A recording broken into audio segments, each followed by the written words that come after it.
اب سوال پیدا ہوتا ہے کہ جو چاروں مکاتب فکر برحق تھے تو میں نے فقہ حنفی کو کیوں فالو کیا؟ میں نے فقہ حنفی کو دو وجہ سے فالو کیا۔ نمبر ایک، میں نے چاروں فقہ کا مطالعہ کیا، اہل حدیث کے دلائل کا بھی میں نے مطالعہ کیا۔ میں اتنا بیوقوف ہوں نہیں جتنا آپ کو یہاں ممبر پہ بیٹھا ہوا لگتا ہوں۔ لوگ کہتے ہیں صرف شادیوں کے علاوہ ان کو کچھ نہیں آتا، ہمیں بہت کچھ آتا ہے۔ اور جو لوگ میری بات کو سمجھ جائیں گے صرف وہ لوگ ہی کمنٹ میں جواب دینا کہ کوئی شخص حنفیت کب چوز کرتا ہے مفتی صاحب کے اکارڈنگ۔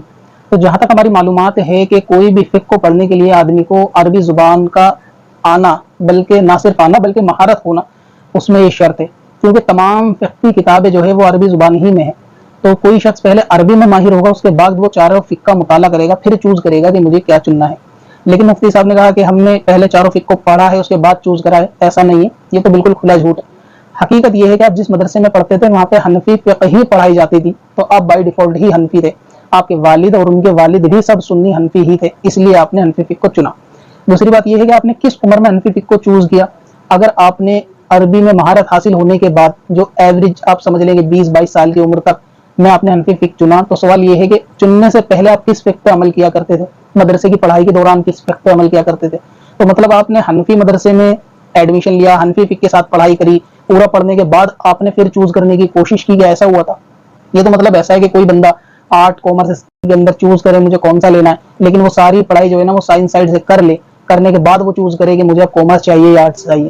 تو اتنی بیوقوفی والی بات ہے کہ ہم نے حنفیت اس لیے چنی، بلکہ جس وقت حنفیت چنی یا نہیں چنی والی بات تھی، اس وقت تو آپ آلریڈی حنفی میں بائی ڈیفالٹ حنفی فقہ کو پڑھ ہی رہے تھے مدرسے میں، تو ظاہر ہے کہ اس میں چننے والی بات ہی نہیں تھی، آپ تو پہلے سے ہی حنفی فقہ پڑھ رہے تھے، اور جب تک آپ کو شعور آیا تو آپ حنفی فقہ کے اندر ہی اپنی پڑھائی کو مکمل کر چکے تھے۔ تو چوز کرنے والی بات جب ہوتی جب آپ نے پہلے چاروں فقہ پڑھا ہوتا، اس کے بعد میں حنفی اسکول میں ایڈمیشن لیا ہوتا کہ بھائی میں نے چاروں فقہ کا مطالعہ اچھے سے کر لیا، پھر حنفی فقہ میں ایڈمیشن لیا۔ تو چاروں فقہ کا مطالعہ کرنے کے لیے ہی پہلے آدمی کو عالم بننا ضروری ہے، اور عالم اگر وہ بن گیا تو وہ بعد میں مدرسے میں کیوں جائے گا، اور اگر وہ پہلے مدرسے میں جا کے عالم بنا ہے تو پہلے عالم کسی فقہ کو پڑھ کر ہی بنا ہوگا۔ تو اگر آپ پہلے حنفی فقہ کو پڑھ کے عالم بن گئے تو یہ سب لوگوں کو دھوکہ دینے والی باتیں ہیں کہ میں اس لیے چوز کرا۔ آپ نے اس لیے چوز کرا کیونکہ مدرسے میں آپ کے حنفی فقہ پڑھائی جاتی تھی، اور چاروں فقہ کا مطالعہ تو آپ نے عربی آنے کے بعد ہی کرا ہوگا نا، اور عربی آپ کو جب آئی ہوگی جب آپ مکمل عالم بن گئے ہوں گے۔ یعنی بندہ سائنس سائڈ سے پڑھ کے جب مکمل ڈاکٹر وغیرہ یا جو اس کو بننا بن گیا، اس کے بعد وہ سب چیزوں کا مطالعہ کر سکتا ہے۔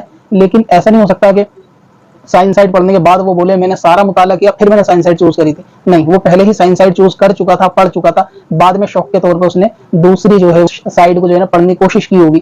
ٹھیک ویسے آپ نے باقی فقہ کا مطالعہ سیکھنے کے بعد میں کیا ہوگا، لیکن چوز آپ نے اس طرح نہیں کیا کہ ساری فقہ کو آپ نے پہلے سمجھا پڑھا اس کے بعد حنفی کو چوز کیا، بلکہ آپ بائی ڈیفالٹ ہی جس مدرسے میں پڑھتے تھے وہاں حنفی تھے۔ لوگوں کو یہ چورن بیچنا آپ جو ہے نا وہ بند کریں اور صحیح بات عوام کو بتایا کریں۔